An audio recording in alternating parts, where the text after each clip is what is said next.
you all are fine. In this video we will discuss about prokaryotic cells. Okay. इसके पहले वाली video में हम लोगों ने देखा था कुछ इम्पोर्टेंट पॉइंट्स, तो इस वीडियो में हम लोग देखेंगे प्रोकैरियोटिक सेल के बारे में. ठीक है, ये हमारा लास्ट टॉपिक है इंट्रोडक्शन चैप्टर का. उसके बाद हम लोग ऑर्गेनेल्स के बारे में पढ़ेंगे. सबसे पहले तो हम लोग पढ़ेंगे outer most covering like plasma membrane, cell wall. Okay, and after that we will start organelles. ठीक है, तो इस वीडियो में हम लोग सबसे पहले क्या पढ़ेंगे, प्रोकैरियोटिक सेल के बारे में कुछ पॉइंट्स. ठीक है, जो आप लोग को जानना चाहिए. तो हमारा सबसे पहला पॉइंट है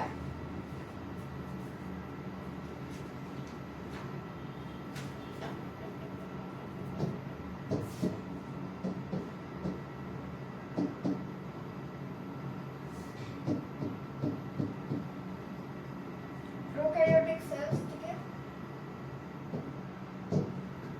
इसमें हमारा सबसे पहला पॉइंट है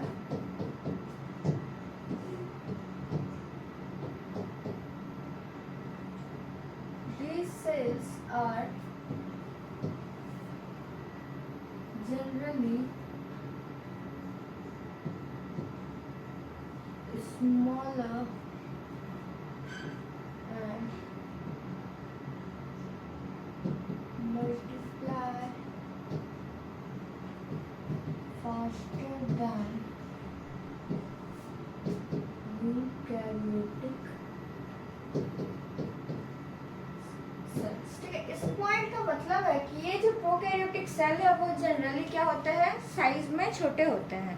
और साथ ही साथ एक और खास बात है इसमें कि ये जो सेल्स होते हैं ये जल्दी, यू कैन से दैट, जल्दी ग्रो करते हैं, जल्दी बढ़ते हैं. ठीक है, मल्टीप्लाई करते हैं as compare to eukaryotic cells. Eukaryotic cell जल्दी मल्टीप्लाई नहीं करते हैं, जल्दी नहीं बढ़ते हैं. बट ये जो होते हैं जल्दी जल्दी बढ़ते हैं. Like you have take the example of virus that, अगर हम वायरस को देखें तो वायरस भी क्या होता है, जल्दी कम समय में बहुत दूर तक वो फैल जाता है. ठीक है, तो यही बात है कि प्रोकैरियोटिक सेल का जो मल्टीप्लिकेशन होता है वो बहुत फास्टर होता है as compare to eukaryotic cell. ठीक है, तो ये तो बात थी उसके कैरेक्टर के बारे में कि वो किस तरह का होता है. ठीक है, उसके साइज और उसके नेचर के बारे में, को किस नेचर का है. ठीक है, तो वो क्या होता है कि जल्दी ग्रो करता है, एक जगह से फैलना, मतलब वो ज़्यादा ये होता है, ज़्यादा फास्ट होता है as compare to eukaryotic cell. Next point है हमारा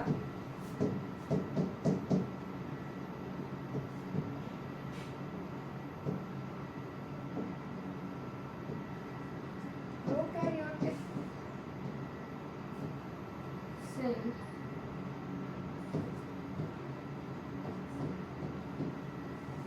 particularly bacterial cell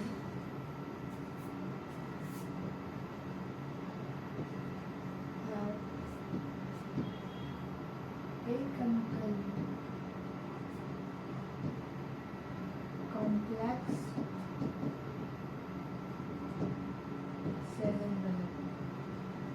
ठीक है, इसका मतलब होता है कि प्रोकैरियोटिक सेल जो होते हैं वो जनरली बैक्टीरियल सेल कहलाते हैं. ठीक है, बैक्टीरियल सेल. और ये जो सेल्स होते हैं वो उनके जो एनवलप होते हैं वो काफ़ी कॉम्प्लेक्स होते हैं, और हम लोग कह सकते हैं कि केमिकली कॉम्प्लेक्स होते हैं, क्योंकि वो इतने ना हार्ड केमिकल से बने हुए होते हैं कि किसी भी एक्सटर्नल एजेंट को, मतलब अगर उसे यू कैन से एक तरह का प्रोटेक्टिव कवर जो लोग का होता है बहुत ही हार्ड होता है, कॉम्प्लेक्स होता है. साथ ही साथ उसके केमिकल कंपोजिशन में, जैसे कि हम लोगों ने पहले भी पढ़ा था कि प्रोकैरियोटिक सेल्स में 3 लेयर होते हैं. ठीक है, आउटर मोस्ट लेयर जो होता है उसको हम लोग कैप्सूल कहते हैं, और ग्लाइकोकैलिक्स भी इसी को कहते हैं. ठीक है,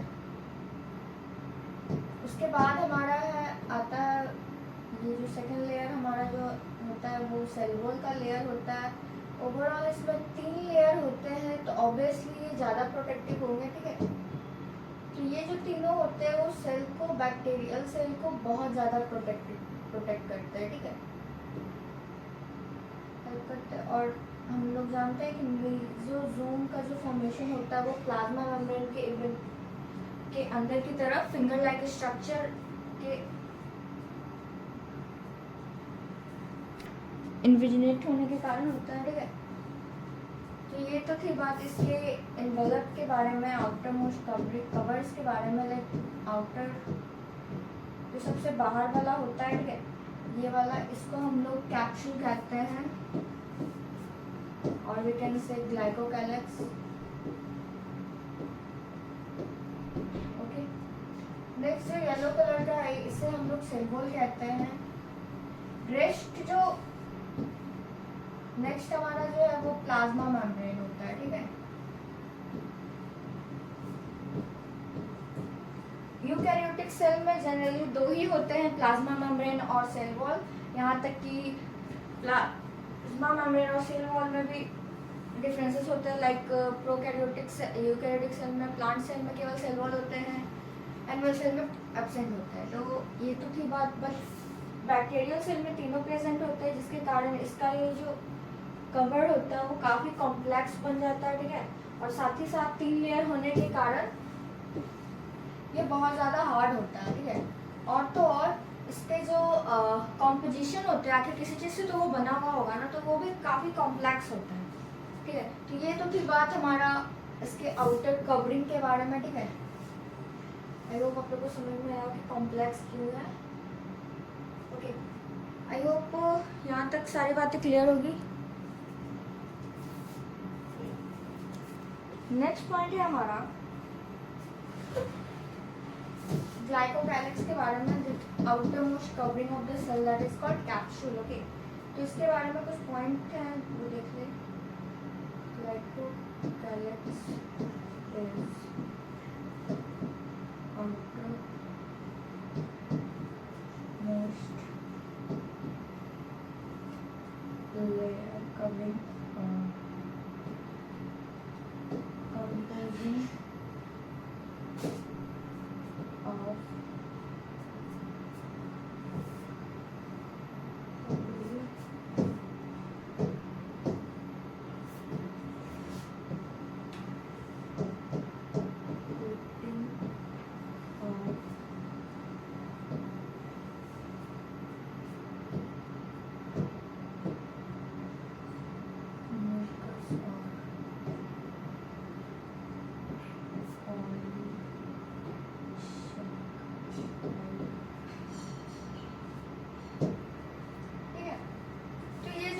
ग्लाइकोकैलिक्स होता है वो क्या होता है, आउटर मोस्ट कवरिंग होता है, ओके।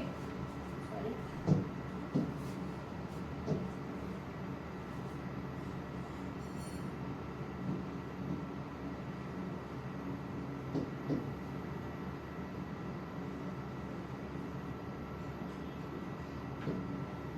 which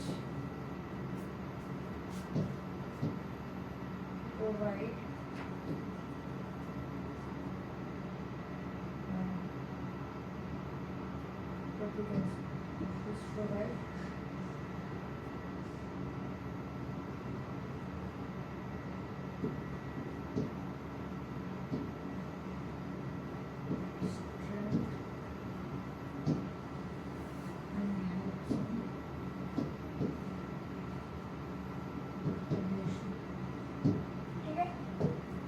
मतलब होता है कि ग्लाइकोकैलिक्स जो है वो आउटर मोस्ट कवरिंग होता है, किसके कोटिंग, इसका जो कोटिंग होता है वो किस चीज़ से बना हुआ होता है, म्यूकस और पॉलीसैकेराइड से बना हुआ होता है, ठीक है, जो कि स्ट्रेंथ प्रोवाइड करता है। ऑब्वियसली ग्लाइकोकैलिक्स जो होता है वो बहुत ही हार्ड होता है, सेल वॉल से भी ज़्यादा हार्ड होता है, ठीक है। स्टिकी होने के कारण ये एडहेशन में भी हेल्प करता है, ठीक है, किसी भी चीज़ में चिपकने में, ठीक है।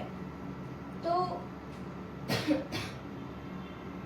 इसका जो केमिकल कंपोजिशन होता है वो डिफरेंट बैक्टीरिया में डिफरेंट तरह का होता है।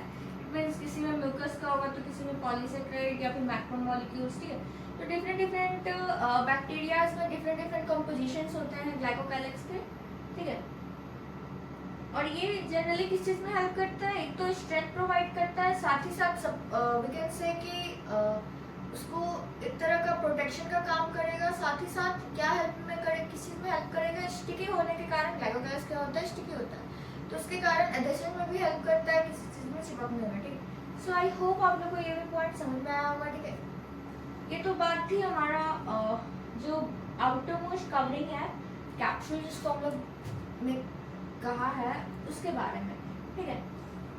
तो अब जो उसके बाद बात आती है सेल वॉल की। तो सेल वॉल क्या करता है, जब ग्लाइकोगैलेक्स इतना हार्ड है तो सेल वॉल की क्या जरूरत है। सेल वॉल का भी मेन फंक्शन है प्रोकैरियोटिक सेल में, ठीक है। तो अब बात आती है सेल वॉल की। तो जहां तक सेल वॉल का बात आता है तो हम लोग जानते हैं कि सेल वॉल जो होता है वो जनरली स्ट्रक्चर प्रोवाइड करता है, ठीक है, शेप मेंटेन करने में हेल्प करता है वो, ठीक है। तो the cell wall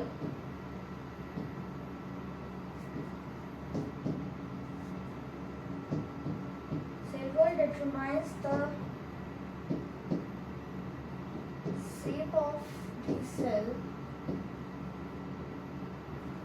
and provide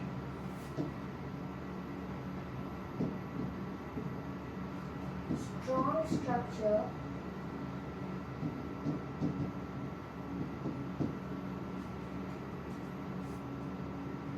structural support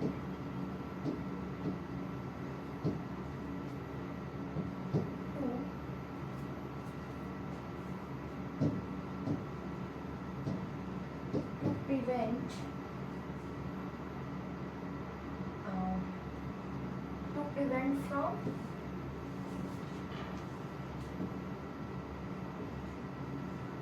collapsing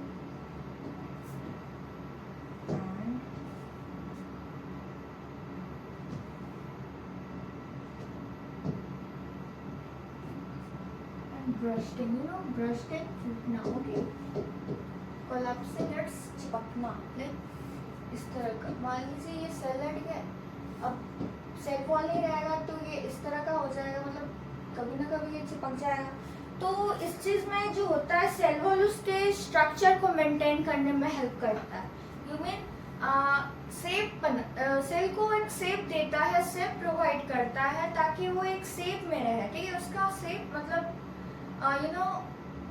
collapse ना हो जाए, ब्रश ना हो जाए, ये सब से कौन प्रिवेंट करता है, सेल वॉल करता है, ठीक है। मेनली इसका काम भी यही होता है कि ये स्ट्रॉन्ग स्ट्रक्चरल सपोर्ट प्रोवाइड करता है और साथ ही साथ प्रिवेंट करता है कोलैप्सिंग, ब्रस्टिंग में, ठीक है। बैक्टीरियल सेल कोलैप्स ना हो जाए, ब्रस्ट ना हो जाए, उससे कौन हेल्प करता है, कौन बचाता है, तो हमारा सेल वॉल। तो सेल वॉल का भी होना बहुत ही जरूरी है किसमें, प्रोकैरियोटिक सेल में, because it helps him to maintain the shape of the cell and also provide structural support, okay. And it is very useful to prevent in collapsing and bursting also, okay so I hope you know आपको सारे point समझ में आया होगा, ठीक है। पहला तो हमारा जो था वो प्रोकैरियोटिक सेल के बारे में था कि इसका शेप कैसा होता है यूकैरियोटिक के कंपैरिजन में, ठीक है। तो हम लोगों ने यहाँ देखा कि जो शेप होता है प्रोकैरियोटिक सेल का वो जनरली क्या होता है, स्मॉल साइज में होता है, ठीक है। और साथ ही साथ हम लोगों ने ये भी जाना कि ये मल्टीप्लाई ज़्यादा जल्दी करता है यूकैरियोटिक सेल के कंपैरिजन में, ठीक है। इसके जो कैन से दैट इसका जो मल्टीप्लिकेशन होता है वो बहुत ही जल्दी होता है, बहुत जल्दी फैलता है, ठीक है।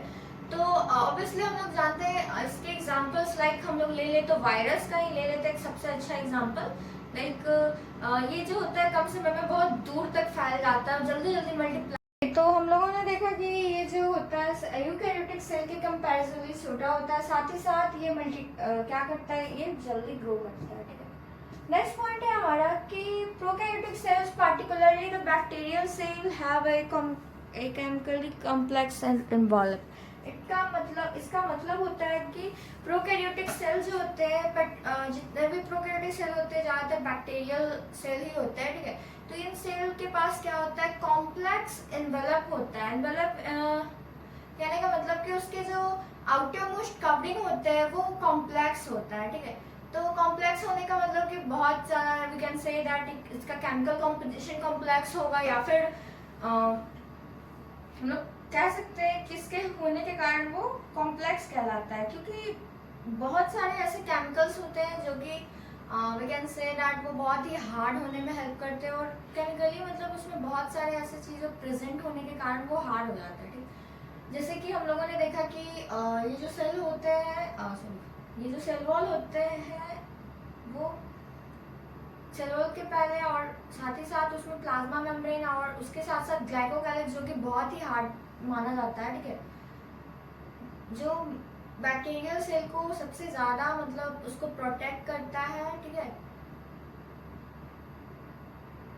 तो इसका जो कॉम्पोजिशन है वो भी कॉम्प्लेक्स होता है, म्यूकस का भी बना होता है, पॉलीसेक्राइड्स, मैक्रोमोलिक्यूल्स। ठीक है, सो डिफरेंट डिफरेंट केमिकल से बनने के होने के कारण वो कॉम्प्लेक्स भी होता है। नेक्स्ट है हमारा glycocalyx is outermost covering composing coating of mucus or polysaccharides which provide, okay, so जो ग्लाइकोकैलिक्स है और we can say capsule, okay, capsule glycocalyx एक ही होता है, मतलब एक ही का नाम है। ठीक है, वो क्या होता है, वो म्यूकस और पॉलीसेक्राइड्स का उसका केमिकल कंपोजिशन है। ठीक है, मतलब उस चीज से वो बना हुआ है। ओके, नाउ इसके फंक्शन के बारे में दिया हुआ है कि ये क्या प्रोवाइड करता है। ठीक है, तो यहाँ पे इस दिया हुआ है कि ये क्या प्रोवाइड करता है, स्ट्रेंथ प्रोवाइड करता है और हेल्प्स टू साथ ही साथ एडहेशन में हेल्प करता है। स्टिकी होने के कारण ग्लाइकोकैलिक्स जो होता है वो स्लिम स्टिकी होता है। ठीक है, तो उसके कारण वो एडहेशन में भी हेल्प करता है। ठीक है, किसी चीज़ में चिपकने में बहुत जल्दी हेल्प करता है, क्योंकि वो आउटर मोस्ट कवरिंग है, तो उसी के हेल्प से जो होता है सेल्स किसी चीज़ में मतलब यू कैन नो स्टिक होता है। ठीक है, now the next point is that about cell wall, that cell wall determines the shape of the cell and also provide a strong structural support to support to prevent bursting or from collapsing. Okay, so cell wall क्या करता है, तो cell wall का काम यही होता है shape पहुंचाना। ठीक है, वो शेप देता है, सेल को एक शेप देता है, साथ ही साथ उसको स्ट्रॉन्ग स्ट्रक्चरल सपोर्ट भी प्रोवाइड करता है, और यहाँ तक कि उसको कोलैप्सिंग साथ ही साथ ब्रस्टिंग से बचाता है। ठीक है, अगर वो सेल वॉल नहीं रहेगा तो वो फट भी सकता है, साथ ही साथ कोलैप्स तो इजीली कर जाएगा, क्योंकि अगर उसका स्ट्रक्चर ही नहीं होगा तो कोलैप्स तो बहुत इजीली हो जाएगा। नेक्स्ट हमारा उसके थर्ड लेयर में आते हैं जो कि प्लाज्मा मेम्ब्रेन होता है। Plasma membrane as you all know that it is present in both plant cell, animal cell. Okay, so okay, now we will discuss about plasma membrane. This is the third layer of prokaryotic cell. Okay, तो plasma membrane की बात करें तो ये plasma membrane क्या होता है, तीनों में प्रेजेंट होता है। ठीक है, प्लांट सेल, बैक्टीरियल सेल, साथ ही साथ एनिमल सेल में भी होता है। फर्क बस इतना होता है, प्लांट सेल में वो आउटर मोस्ट कवरिंग नहीं होता है, सेल वॉल के नीचे पाया जाता है, बिलो सेल वॉल पाया जाता है। बट एनिमल सेल में क्या होता है कि प्लाज्मा मेम्ब्रेन वो आउटर मोस्ट कवरिंग कहलाता है। ठीक है, प्लाज्मा मेम्ब्रेन क्या होता है, तो प्लाज्मा मेम्ब्रेन जो होता है सेमी परमेएबल नेचर में होता है। क्या होता है, semi permeable. Plasma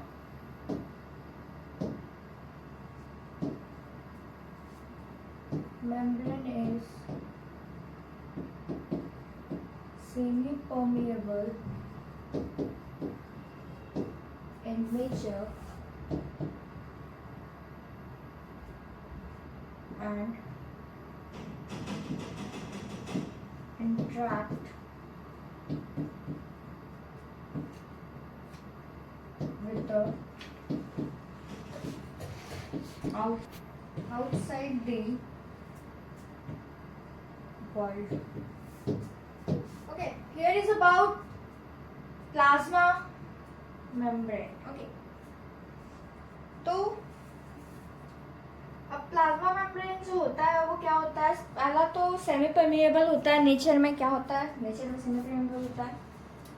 it means that ये जो होता है किसी we can say that certain amount को जो होता है वो क्या करता है, अलाउ करता है पास होने के लिए। ठीक है, सेमी परमेएबल होता है, परमेएबल होता है। ठीक है, तो ये जो होता है परमेएबल जो होता है वो सॉल्वेंट सॉल्यूट दोनों को अलाउ करता है पास होने के लिए, बट सेमी परमेएबल में किसी एक को करता है। ठीक है, आफ्टर दैट क्या होता है, प्लाज्मा मेम्ब्रेन जो होता है interact with the outside the world. Okay, ये किससे इंटरेक्ट होता है, बाहरी वर्ल्ड से इंटरेक्ट होता है कौन? Plasma membrane. Okay, obviously. After that ये जो प्लाज्मा मेम्ब्रेन होता है वो सिमिलर स्ट्रक्चर पता है यूकैरियोटिक में भी होता है। प्लाज्मा मेम्ब्रेन प्रोकैरियोटिक में भी वैसा ही स्ट्रक्चर प्रोवाइड करता है जो यूकैरियोटिक में करता है। ठीक है, दोनों का मतलब नेचर सेम होता है। इट मींस इसमें सेमी परमेबल है तो उसमें भी सेमी परमेबल होता है, बस इसका जो स्ट्रक्चरल होता है वो क्या होता है? सिमिलर होता है। ठीक है, नेक्स्ट है हमारा एक स्पेशल स्ट्रक्चर हम लोगों ने पढ़ा था कि प्लाज्मा मेम्ब्रेन के हेल्प से अगर वो अंदर की तरफ इन्वेजिनेट कर जाता है तो वो एक स्पेशल स्ट्रक्चर प्रोवाइड करता है मेसोसोम, जो वी कैन से जो माइटोकॉन्ड्रिया की तरह एक्ट करता है। ठीक है, प्रोकैरियोटिक सेल में। तो अब उसके बारे में हम लोग थोड़ा बहुत पढ़ लेते हैं।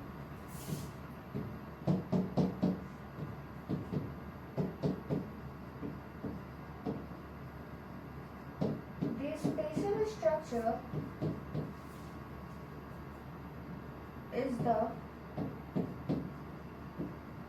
mesosome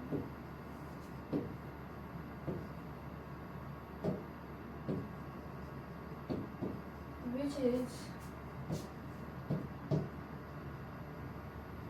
formed by the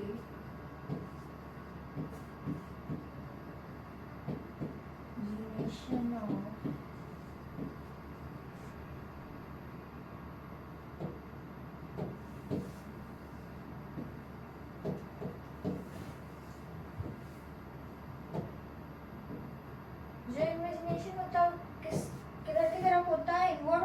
cytoplasm की तरह। ठीक है, आउटवर्ड नहीं होता।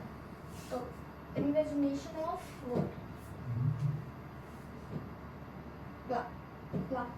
Plasma membrane, okay,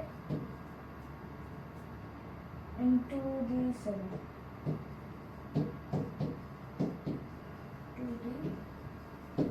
okay. इस पॉइंट का मतलब होता है कि जो प्लाज्मा मेम्ब्रेन होता है उसके इनवर्ड जो इन्वेजिनेशन होता है सेल की तरफ वो क्या होता है? मेसोसोम कहलाता है। ठीक है, वो एक स्पेशल स्ट्रक्चर होता है जो कि माइटोकॉन्ड्रिया की तरह एक्ट करता है, बट एक्चुअल में वो माइटोकॉन्ड्रिया नहीं है। यहाँ तक कि उस पर रेस्पिरेटरी एंजाइम्स भी प्रेजेंट होता है। एज वी ऑल नो, हम लोगों ने जब प्रोकैरियोटिक सेल पढ़ा था, ठीक है, स्टार्टिंग में यूकैरियोटिक सेल, प्रोकैरियोटिक सेल के डिवीजन के बारे में ऑर्डरिंग के बेसिस पे।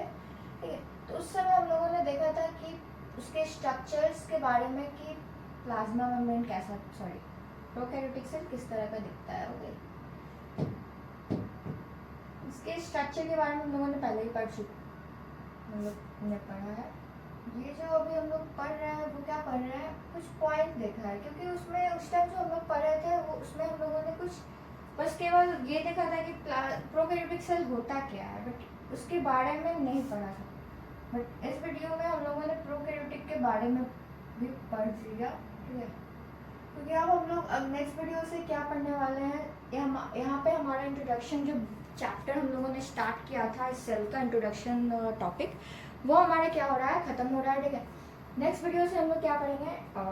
इसके स्ट्रक्चर, इसके ऑर्गेनलीज के बारे में, साथ ही साथ तो पहले तो हम लोग इसके आउटर कवरिंग के बारे में पढ़ेंगे, like cell wall and plasma membrane. Okay, so जहाँ तक बात इसकी आउटर मोस्ट कवरिंग के बारे में होती है तो ये सबसे हार्ड होता है। ठीक है, एडिशन में भी हेल्प करता है, स्ट्रॉन्ग प्रोटेक्शन भी बहुत ज़्यादा प्रोटेक्शन प्रोवाइड करता है बैक्टीरिया सेल को।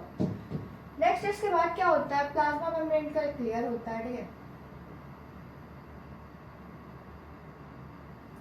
ये जो होता है अंदर की तरफ इन्विजिनेट कर जाता है। ठीक है, फिंगर लाइक स्ट्रक्चर प्रोवाइड करता है। ये क्या होता है?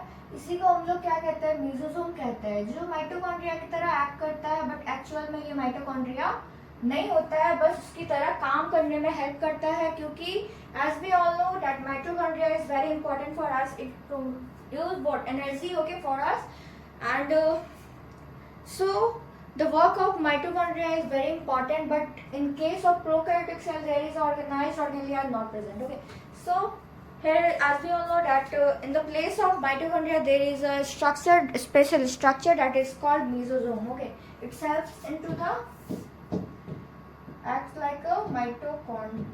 mitochondria. Okay. This one is the respiratory enzyme which is present on the mesosome. Okay. Respiratory enzyme. This whole structure is called as mesosome.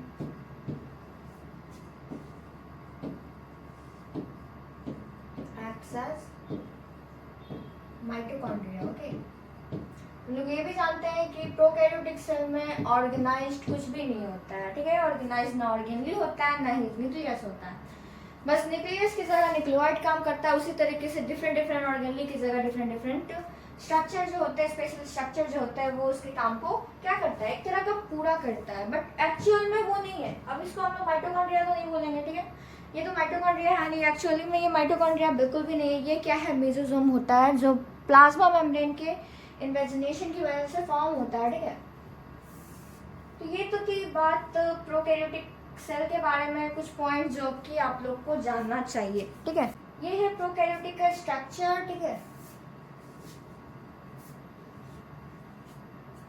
Bacterial cell you can say. This one is a flagella, okay, that helps into movement.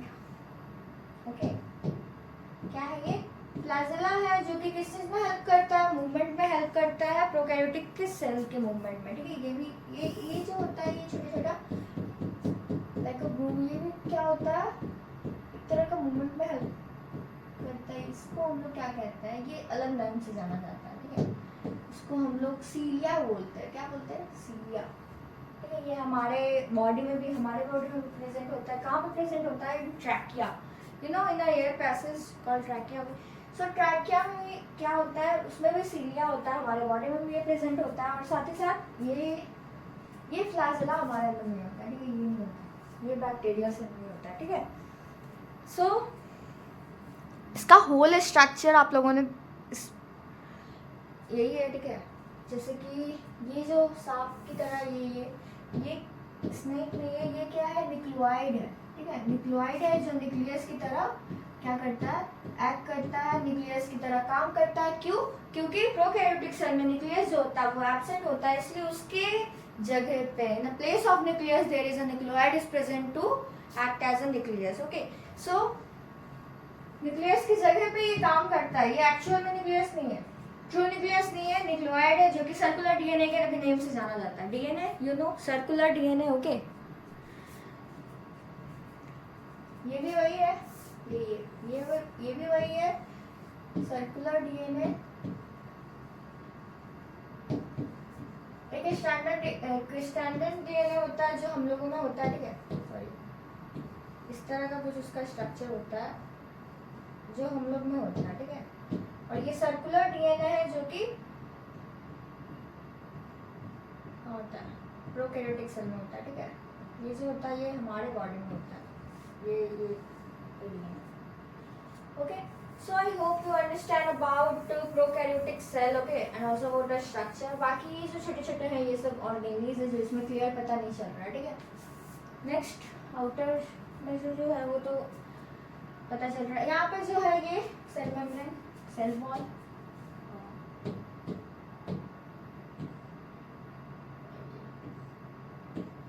ठीक है। ये cell membrane, 3 layer यहाँ पे तब दिख रहा है ना आप लोगों को। ये जो आउटर मोस्ट लेयर है ये क्या रहेगा, कैप्सूल, ठीक है।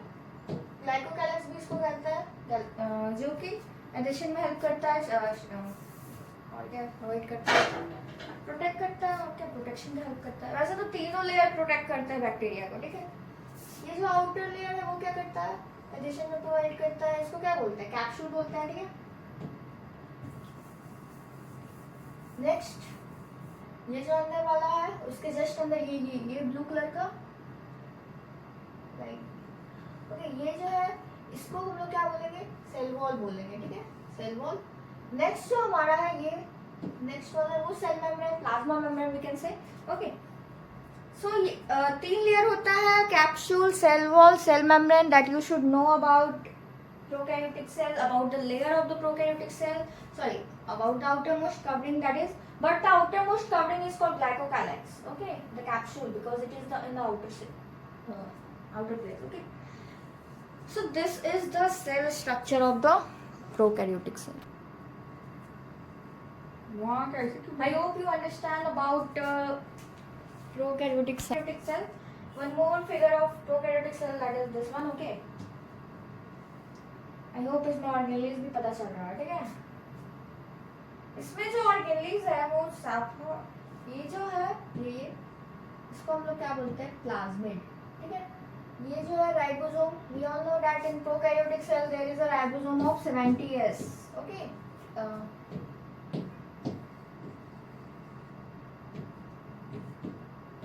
70s, okay. But in eukaryotic cell there is a 80s, but there is a two organelles, that is mitochondria and plastid. In the a type of organelle there is about 70s ribosome is present in the mitochondria and also in plastid, okay.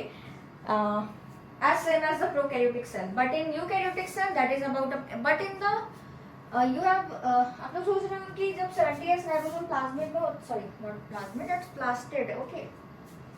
तो ये जो cell है, sorry ये जो cell है, उस cell में जो न्यूक्लियस होता है, न्यूक्लियस के ये जो साइटोप्लाज्म में डिफरेंट डिफरेंट ऑर्गेनल्स प्रेजेंट होता है ना, तो ये जो साइटोप्लाज्म में जो राइबोसोम होता है वो तो यूकेरियोटिक सेल में 80s का होता है, बट जो जैसे जो प्लास्टिड होता है, ठीक है, जो ऑर्गेनल्स प्लास्टिड होता है, इस प्लास्टिड के अंदर जो राइबोसोम होता है वो 70s का प्रेजेंट होता है। तो ये डिफरेंस होता है, साइटोप्लाज्म में जो राइबोसोम होता है वो तो 80s का होता है, बट जो प्लास्टिड और माइटोकॉन्ड्रिया जो कि एक और ऑर्गेनली है सेल का, जो कि एटीपी प्रोडक्शन में हेल्प करता है, ठीक है, इसमें भी कौन सा राइबोसोम प्रेजेंट होता है, इसमें भी 70s का राइबोसोम प्रेजेंट होता है, ठीक है, as same as the prokaryotic cell. So I hope you understand about prokaryotic cells. So in this video the whole introduction class of this cell chapter is we can say खत्म होता है, ठीक है। तो I hope आप लोगों को prokaryotic cell के बारे में भी समझ में आया होगा। So that's all for today. Thank you. Have a nice day.